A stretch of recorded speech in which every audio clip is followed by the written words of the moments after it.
We would like to welcome you to Combating CSE, a solution-based approach presented by the Protect Arizona Children Coalition. My name is Lisa Fink, and I am the president of the Protect Arizona Children Coalition. Today, we are going to be talking about sex education. But first, I'd like to tell you a little bit about the Protect Arizona Children Coalition. We work to protect the health and innocence of children. We are also for parental rights. Parents, not the government, not the schools, possess the fundamental constitutional rights to direct the upbringing and education of their children. Our efforts are to protect those rights. Sex education is no longer the birds and the bees. Well-funded national and international organizations like Planned Parenthood have been pushing what they call comprehensive sexuality education, also known as CSE.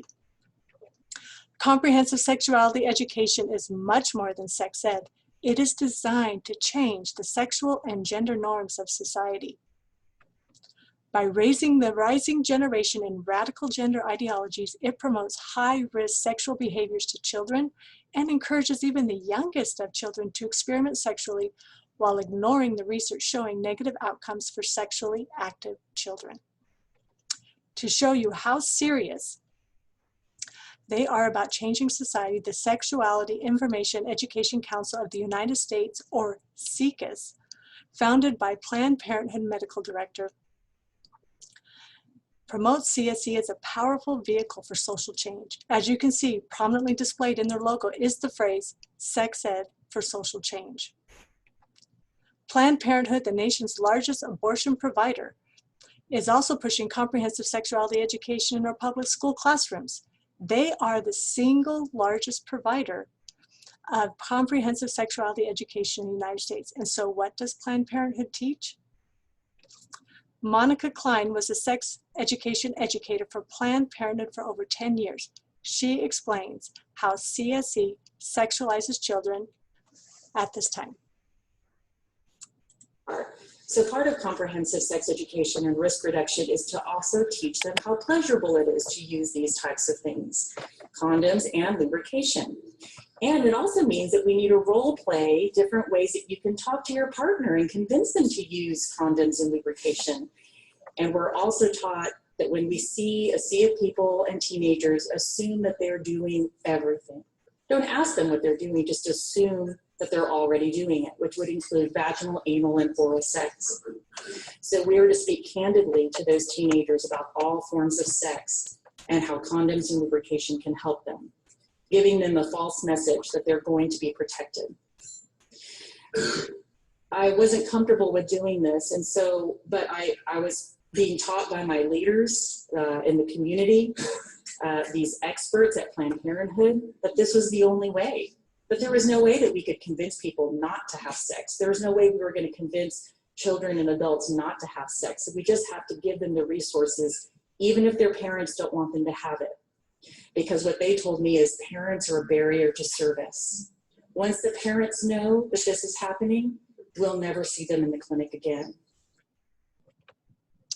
As Monica Klein explained, CSE sexualizes children rather than encouraging sexual delay. CSE normalizes high-risk behavior. CSE programs teach children to consent to sex. Contrary to what some people think, teaching consent is not about teaching how to say yes or no. It is really only about how to say yes to sex. Planned Parenthood teaches that consent is an agreement to participate in sexual activity. In many states, including the state of Arizona, it is illegal for a minor under the age of 18 to consent to sex. It is a felony in the state of Arizona. CSE programs also undermine parental rights. Here is an example from Reducing the Risk found in multiple Arizona school districts. It states, you don't need a parent's permission to get birth control at a clinic. No one needs to know that you're going to a clinic. A question parents might ask is this legal? I find it interesting that the school nurse cannot give your child an aspirin without your permission, but it doesn't seem to matter when it comes to birth control. CSE programs promote gender confusion. The biggest change to sex education today is that it's now saturated with the LGBTQ sexuality. Marriage, sex gender, and sexuality are the subject of profound debate in the culture and the courts. Yet, many school districts have effectively chosen sides on these issues and are using sex education as the vehicle to enforce conformity with their views. Remember, CSE's new brand is Sex Ed for Social Change? Lessons can be highly manipulative, carefully designed to get children to approve of the concept of sexual rights and fluid sexual identities, and to reject their religious beliefs, the authority of their parents, and even physical reality itself. And these lessons are being taught to our children today. Some districts have created their own CSE programs that are just as harmful. This is an excerpt from the Tucson Unified School District High School lesson number 4. It teaches students that their sex, gender identity, gender expression, and sexual orientation are all fluid or on a spectrum. Then they ask the students to plot themselves on the identity continuum. This is not medically or scientifically accurate and plants seeds of doubt and confusion in the minds of impressionable students. According to DSM-5, as many as 98% of gender-confused youth accept their biological sex after naturally passing through puberty. Unfortunately, that fact is not mentioned in the CSE curriculum.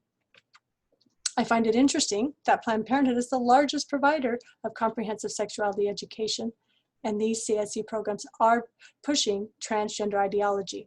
And now, Planned Parenthood is one of the largest providers of transgender hormone therapy in the country. The good news is that you are the first line of defense between these harmful messages and your children. According to the National Campaign to Prevent Teen Pregnancy, teenagers reported that the person who influenced them the most in their decision about having sex were parents. Parents need to talk to their children about this topic, and not about the graphic things, but about their expectations. Your sons and daughters want to hear from you, even if they don't act like it. So here are ways you can combat CSE in your community. Know your parental rights, educate yourself, advocate for healthy curriculum, and be an informed voter. Parents, not the school or the government, possess a fundamental constitutional right to direct the upbringing and education of their children.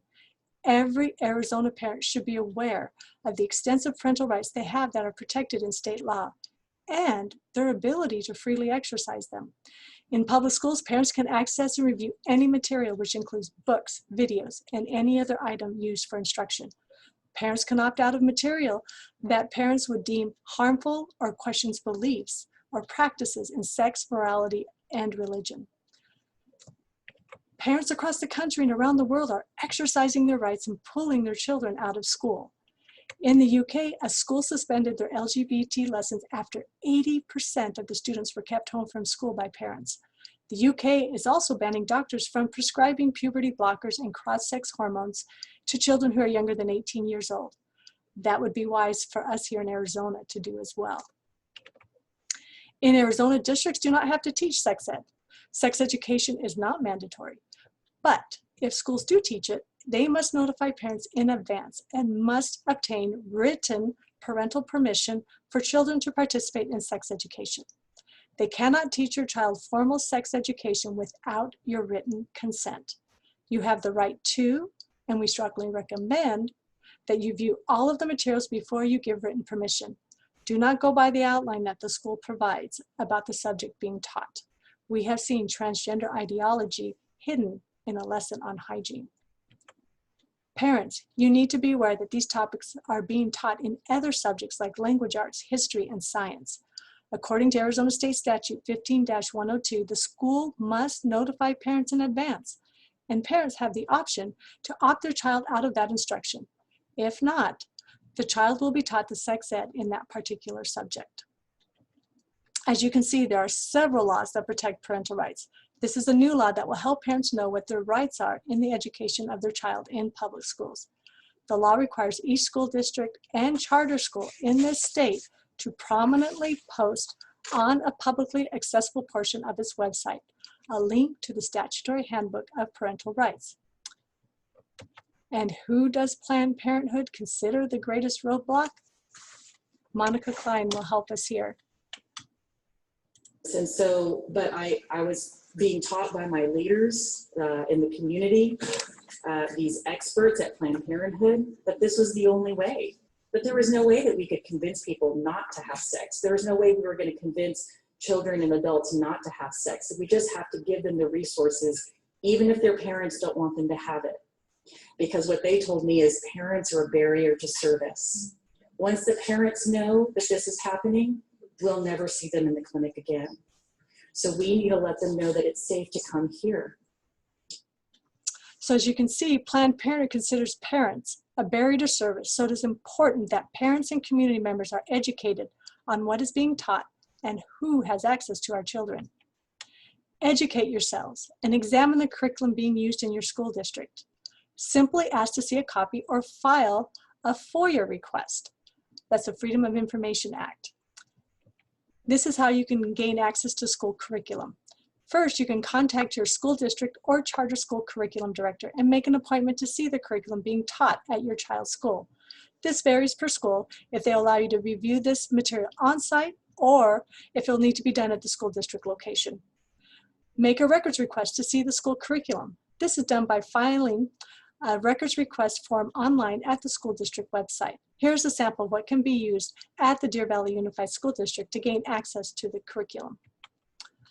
Fill out the records request form and submit online.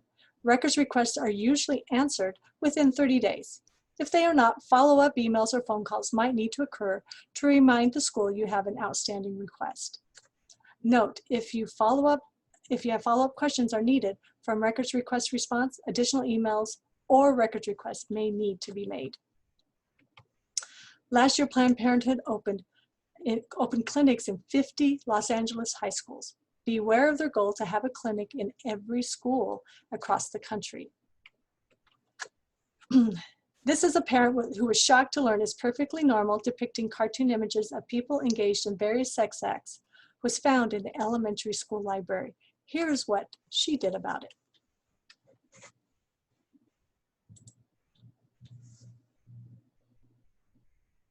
Good evening, members of the board and Superintendent Besley. My name is Jennifer Reynolds. I've been a parent in this district for 24 years. I'm also a taxpayer. I have 4 children who have gone through this school district. They're now all in high school and 2 of them are in college. I come to you today to discuss a book that I found in our school district. It's called It's Perfectly Normal. I drew attention to our curriculum director, Christy McDougall, about this book. I'm very concerned. There's a push in our state to have comprehensive sexuality education. This is one of the books that they are pushing. There's very graphic sexual content in this book. It doesn't promote abstinence. It promotes masturbation. It promotes same-sex relationships, and it promotes promiscuity, not abstinence, which is what is in our state statutes. I call attention to you to Title 13-3501. This is what I also gave you a copy of. No sexual explicit material to students, and it's a Class 4 felony. If you look at the copies that I gave you, you will see that this is very sexual explicit and should not be in our schools. This is currently in Cielo and also Estrella. So I, as a parent, as a taxpayer, I demand this to be removed immediately. I didn't get to my satisfaction why it was in our school libraries. I was told by Mrs. McDougall only teachers have access to this book. But this is not acceptable to me. Why is this book purchased? She couldn't tell me why it was purchased, by whom it was purchased. But why is this in our district right now? Please look at the pictures. I'm shocked just looking at them. Could you imagine our little kindergartners getting access to this book? So my question today is, I would like to have a follow-up from Mrs. McDougall or Cheryl or Houston in the district, detailing the action plans on when this book is going to be removed, how it's going to be removed, and who is responsible for bringing it into the district. Because like I mentioned, it's a Class 4 felony to have sexual explicit material in front of our kids. So we should be removing this immediately. I'm in the process as well to review the sex ed that's currently in our schools. I did that when our kids were in 4th and 5th grade. The HIV and STD and the development cycles for male and female, I plan on doing that again. Due to fall break, I haven't been able to get into the district to look at that curriculum. But if this book is anyway mentioning the curriculum, again, I'm going to be coming back to this board and saying why. This is not acceptable. Thank you. Thank you, Ms. Reynolds. So after this testimony before this board of directors, Those books were immediately pulled from the libraries. This is a helpful resource called Responding to the Transgender Issue. You can download your free copy at genderresourceguide.com and to help educate yourself in regards to the transgender issue. You will hear the argument that CSE is medically accurate and evidence-based. The Institute for Research and Evaluation is a nationally recognized independent research and evaluation company, researching the efficacy of school-based comprehensive sex education for over 25 years. In their 2019 report, they evaluate 60 different comprehensive sexuality education evaluation studies. They found that the CSE programs had an 87% failure rate in achieving their stated goals of decreased teen pregnancy, decreased STDs, and increased condom use. You're probably wondering if there are any good sex education alternatives to CSE.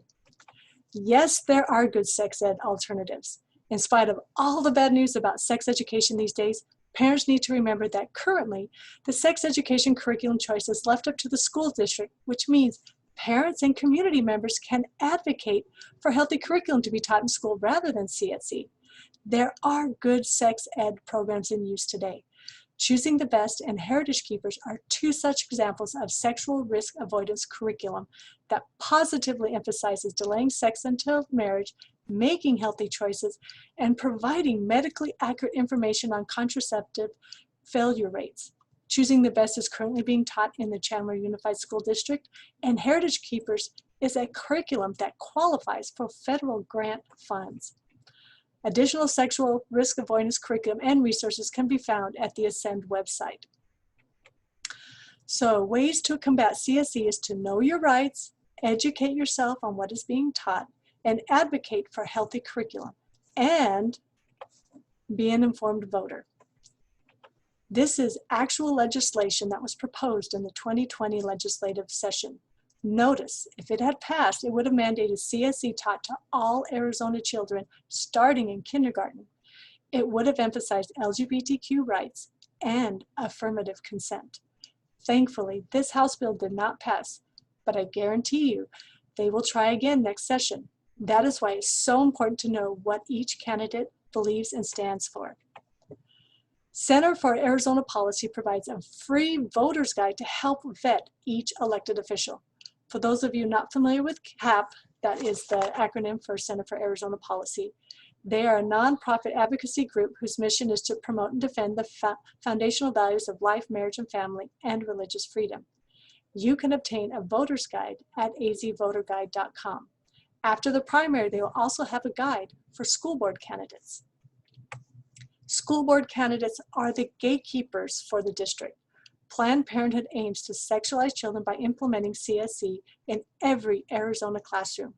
The right school board members will refuse to let that happen. Stay engaged, stay involved, and vote the whole ballot.